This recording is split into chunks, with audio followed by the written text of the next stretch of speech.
Our Japspeed R35 GT-R rear adjustable arm kit is manufactured from aircraft grade aluminium and offers full adjustability of the rear wheel.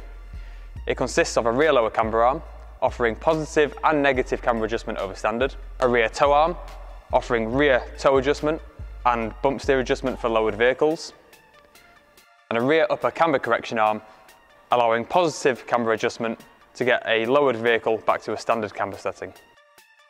The first of the three rear arms to be fitted will be the rear upper arm. Remove the 19mm nut holding the rear upper arm to the hub.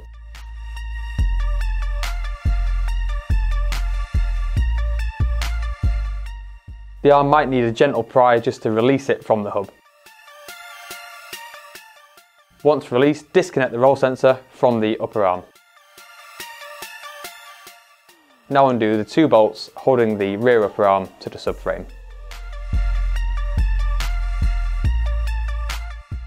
With these removed, you can slide the arm out. Now insert the new Japspeed rear upper arm into the subframe and reinstall the two bolts. Next, reattach the roll sensor bracket to the arm. Push the ball joint down, locating the taper into the hub, and reattach the nut underneath.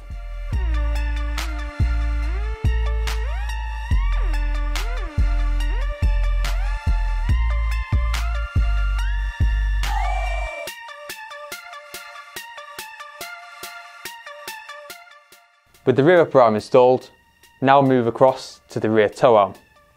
Remove both bolts, one holding the arm into the subframe and one holding it to the hub. With these removed, the arm will slide out. The new Japspeed rear tow arm can now be slotted into the subframe and the fork located onto the hub. For standard ride height vehicles, position 2 will be used. For lowered vehicles up to 30mm, position 1 will be used. The final arm to be installed is the rear camber arm. Remove the two bolts holding it to the subframe and the hub and remove the standard arm. Now insert the new Japspeed adjustable camber arm.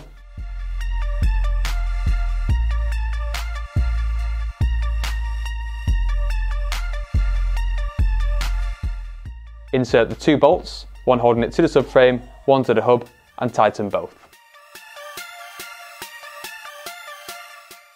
With all the rear arms now installed, adjust the lengths to achieve the optimum geometry settings and then ensure that all the lock nuts are tightened off.